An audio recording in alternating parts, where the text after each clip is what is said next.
আসসালামু আলাইকুম বন্ধুরা, কেমন আছেন সবাই? আশা করি অবশ্যই ভালো আছেন। তো বন্ধুরা, আজকে আমরা যে বিষয়টি নিয়ে আলোচনা করব সেটি হচ্ছে বাংলাদেশের ফৌজদারি বিচার ব্যবস্থা। দেওয়ানি বিচার ব্যবস্থা নিয়ে আমরা আলোচনা করেছি। তখন আপনাদের অনেকেরই প্রশ্ন ছিল যে বাংলাদেশের ফৌজদারি বিচার ব্যবস্থা কিভাবে কাজ করে, কিভাবে আমরা জানবো যে কোন আদালত কত টাকা পর্যন্ত, কোন আদালত কত বছর পর্যন্ত শাস্তি দিতে পারে।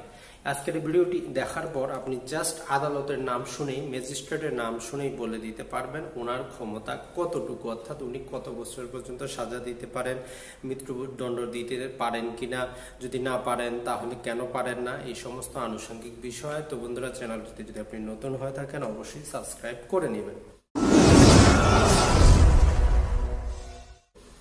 বন্ধুরা, দেওয়ানি বিচার ব্যবস্থার মতো ফৌজদারি বিচার ব্যবস্থায়ও বাংলাদেশের যে সর্বোচ্চ কোর্ট সেটি হচ্ছে সুপ্রিম কোর্ট।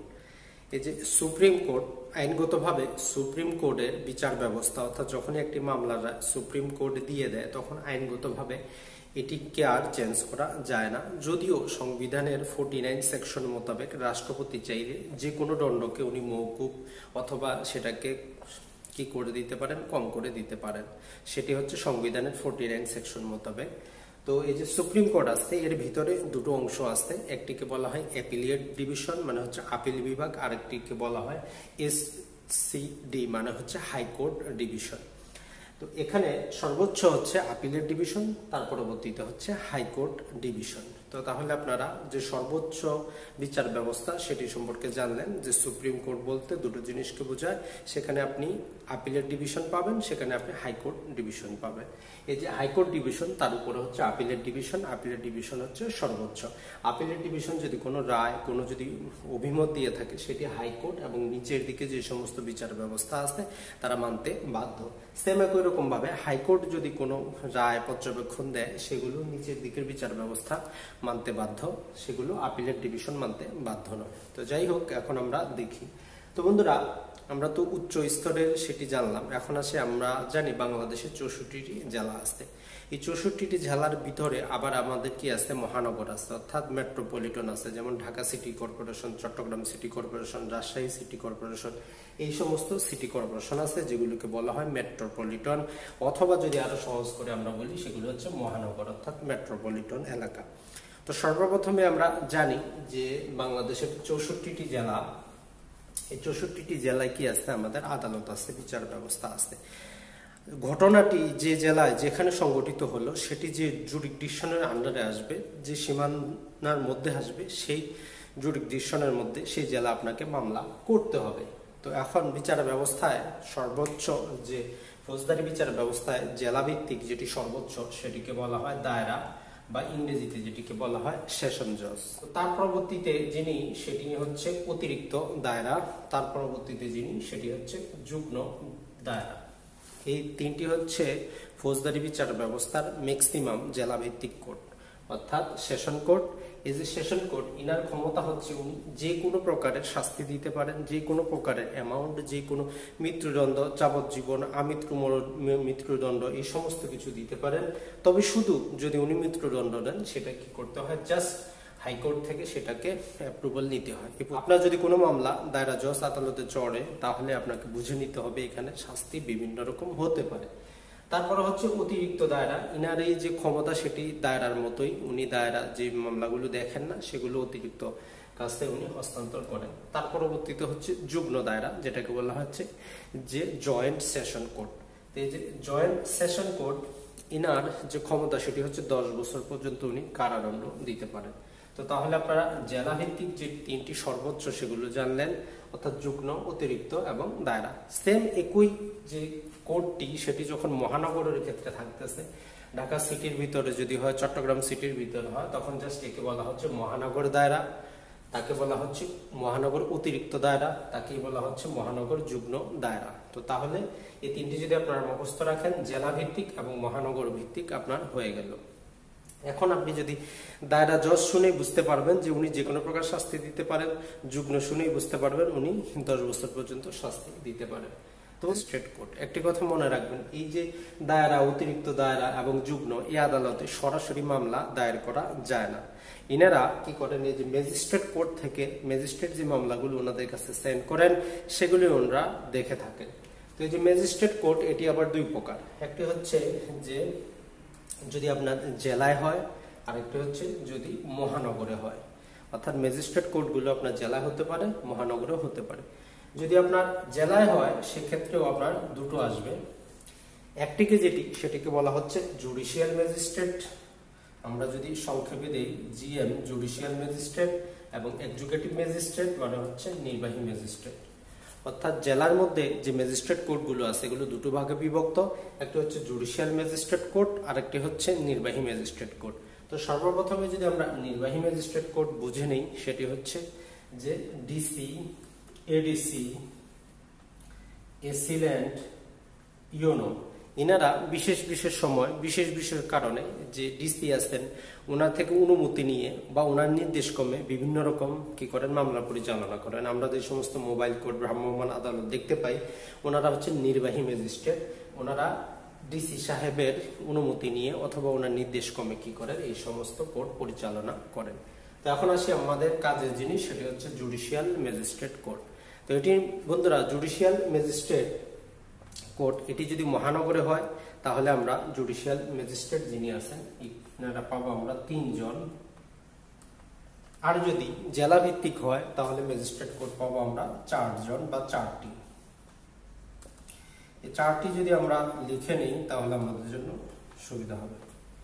সর্বপ্রথমে সেটি হচ্ছে চিফ জুডিশিয়াল ম্যাজিস্ট্রেট, আমরা যদি লিখি সিজিএম মানে হচ্ছে chief judicial magistrate.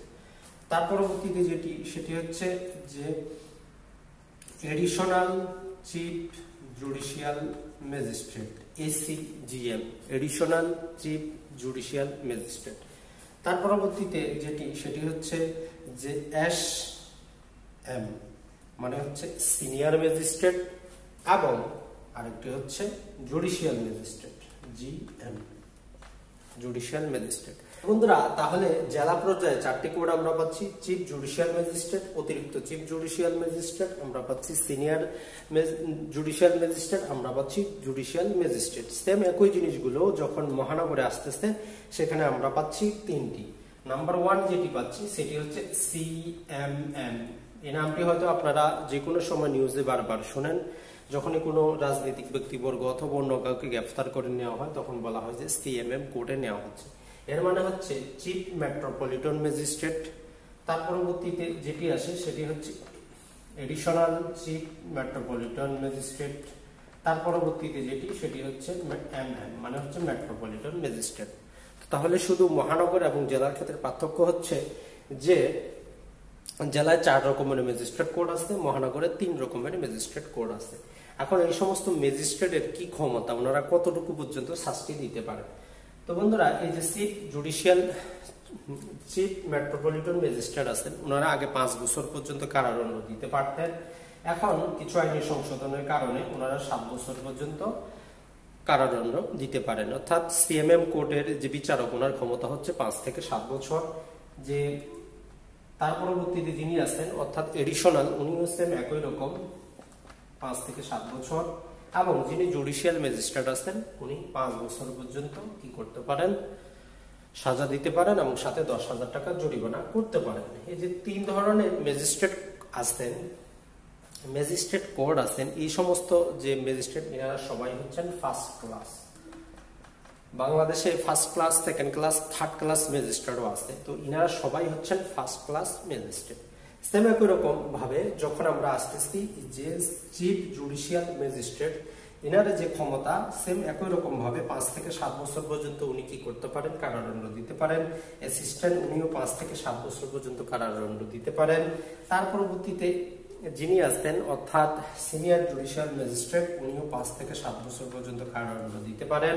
Judicial magistrate inner ক্ষমতা হচ্ছে 3 বছর পর্যন্ত কারাদণ্ড এবং 5,000 টাকা উনি জরিমানা করতে পারেন। বাংলাদেশ জুডিশিয়াল সার্ভিস কমিশনের মাধ্যমে কি হয়, বিচারক নিয়োগ করা হয়। আর এই যে বিচারকরা আছেন ইনাদের যে নিয়োগ প্রক্রিয়া, সেখানে ইনারা সরাসরি কেউ এখানে আসতে পারেন না। এনারা আসার জিনিসটি যদি আমাদেরকে বুঝতে হয় তাহলে জাস্ট আমরা যদি যেটি বুঝে নেই সেটি হচ্ছে দেওয়ানি। যদি বুঝে নেই তাহলে খুব সহজ করে আমাদের বুঝতে হবে। দেওয়ানি জেলাভিত্তিক আমরা জানি 5টি কি থাকে, যে কোর্ট থাকে। একটি হচ্ছে জেলা জজ, আরেকটি হচ্ছে অতিরিক্ত জেলা জজ, তারপরে হচ্ছে আমাদের যুগ্ম, তারপরে হচ্ছে আমাদের সিনিয়র, তারপরে হচ্ছে আমাদের সহকারী। বাংলাদেশ জুডিশিয়াল সার্ভিস কমিশনের মাধ্যমে সহকারী কি জজ হিসাবে নিয়োগ দেওয়া হয়। তার পরবর্তীতে তারা প্রমোশন পেয়ে সিনিয়র হয়ে যান। যখনই সিনিয়র হয়ে যান তখনই তাদেরকে যেটি করা হয় সেটি হচ্ছে এই যে ফৌজদারি মামলার জন্য উনি চলে আসেন, জুডিশিয়াল ম্যাজিস্ট্রেট হয়ে আসেন।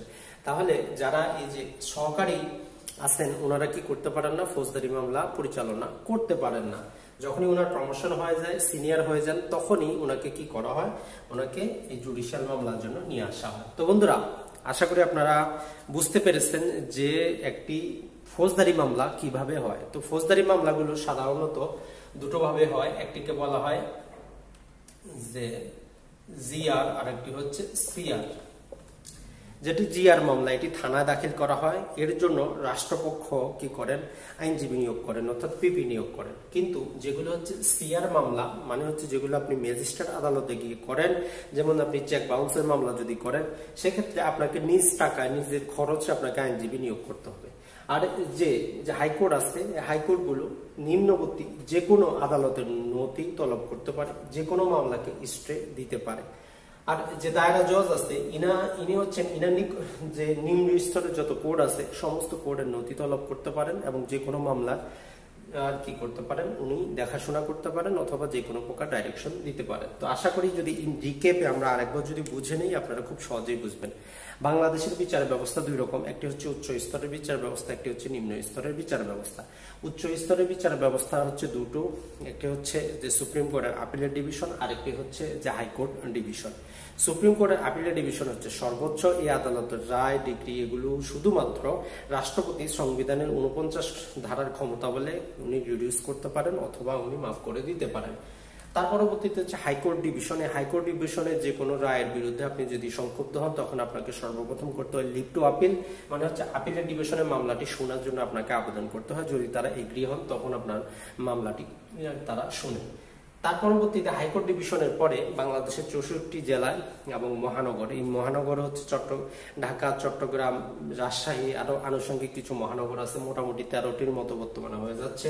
এই যে মহানগর অঞ্চল আছে, এই সমস্ত মহানগর অঞ্চলেও কি আছেন বিভিন্ন রকমের ফৌজদারি আদালত আছে। তো সর্বপ্রথম যদি আমরা জেলা পর্যায়ে যাই তাহলে সেখানে 3টি কোর্ট থাকে, একটি হচ্ছে সেশন কোর্ট বা দায়রা কোর্ট। আর সেম সেশন এবং দায়রা যখন মহানগরে তাকে বলা হচ্ছে মহানগর দায়রা, মানে হচ্ছে জেলা পর্যায়ে সর্বোচ্চ বিচারালয় হচ্ছে এ দায়রা বা সেশন, তার নিম্নবর্তী হচ্ছে অতিরিক্ত দায়রা, তার নিম্ন হচ্ছে যুগ্ম। দায়রা জজ বলতে আপনি বুঝেই নিবেন উনি যে কোনো প্রকারের শাস্তি দিতে পারেন, শুধুমাত্র মৃত্যুদণ্ড যখন দিবেন তখন যে হাইকোর্ট ডিভিশন থেকে সেটি অ্যাপ্রুভাল লাগবে। তারপর অতিরিক্ত দায়রা, উনিও সেশন জজের মতো সম পরিমাণ শাস্তি দিতে পারেন। যুগ্ম দায়রা উনি 10 বছর পর্যন্ত ম্যাক্সিমাম পানিশমেন্ট দিতে পারেন। তার পরবর্তীতে আসে কোর্ট অফ ম্যাজিস্ট্রেট। এই যে কোর্ট অফ ম্যাজিস্ট্রেট এটি মহানগরের ক্ষেত্রে একরকম পাবো আমরা, জেলা পর্যায়ে একরকম পাবো। তো বন্ধুরা, জেলা পর্যায়ে যেটি সেটি হচ্ছে আমরা জুডিশিয়াল ম্যাজিস্ট্রেট পাবো, নির্বাহী ম্যাজিস্ট্রেট পাবো। যে নির্বাহী ম্যাজিস্ট্রেট উনারা হচ্ছেন ডিসি, এডিসি, ইউনো, এসিল্যান্ড। এনারা যেটি করেন সেটি হচ্ছে যে ডিসি সাহেবের অনুমতি অথবা নির্দেশক্রমে ওনারা বিভিন্ন রকম কাজের জন্য নির্বাহী ম্যাজিস্ট্রেট হিসাবে কাজ করে। আজ জুডিশিয়াল ম্যাজিস্ট্রেট এটি জেলা পর্যায়ে 4 রকমের হয়ে থাকে। একটি জুডিশিয়াল ম্যাজিস্ট্রেট, তারপরে হচ্ছে এডিশনাল চিফ জুডিশিয়াল ম্যাজিস্ট্রেট, তারপরে হচ্ছে সিনিয়র জুডিশিয়াল ম্যাজিস্ট্রেট, তারপরে হচ্ছে যে জুডিশিয়াল ম্যাজিস্ট্রেট। এই যে চিফ জুডিশিয়াল ম্যাজিস্ট্রেট উনি আগে 5 বছর পর্যন্ত কারাদণ্ড দিতে পারতেন, এখন উনি 7 বছর পর্যন্ত দিতে পারেন। তার পরবর্তী অতিরিক্ত এবং সিনিয়রে ওনারা 3 জনই হচ্ছেন ফার্স্ট ক্লাস। এনারা কি করতে পারেন 5 থেকে 7 বছর পর্যন্ত শাস্তি দিতে পারেন। আর যে জুডিশিয়াল ম্যাজিস্ট্রেট আছেন ইনাকে বলা হয় সেকেন্ড ক্লাস, উনি হচ্ছেন সেকেন্ড ক্লাস ম্যাজিস্ট্রেট। উনি সর্বোচ্চ 3 বছর পর্যন্ত কারাদণ্ড 5,000 টাকা জরিমানা করতে পারেন। আর সেম এখন ক্ষেত্রে মহানগরে যদি আমরা যাই সেক্ষেত্রে আমরা 3 ধরনের ম্যাজিস্ট্রেট কোর্ট পাবো। একটিকে বলা হয় সিএমএম, চিফ মেট্রোপলিটন ম্যাজিস্ট্রেট, ইনি 5 থেকে 7 বছর পর্যন্ত কারাদণ্ড দিতে পারেন। তার পরবর্তীতে হচ্ছে এসিএমএম, মানে হচ্ছে এডিশনাল চিফ মেট্রোপলিটন ম্যাজিস্ট্রেট ইনিও কি করতে পারেন 5 থেকে 7 বছর পর্যন্ত কারাদণ্ড দিতে পারেন। আর যে মেট্রোপলিটন ম্যাজিস্ট্রেট ইনি মাত্র 5 বছর পর্যন্ত কারাদণ্ড দিতে পারেন। তবে এই তিনজনই হচ্ছেন ফার্স্ট ক্লাস ম্যাজিস্ট্রেট। তারপরে বন্ধুরা, আজকের এই ভিডিও থেকে আপনারা বুঝতে পারলেন যে কিভাবে ফৌজদারি বিচার ব্যবস্থা পরিচালিত হয়। আসসালামু আলাইকুম, ভালো থাকবেন, সুস্থ থাকবেন।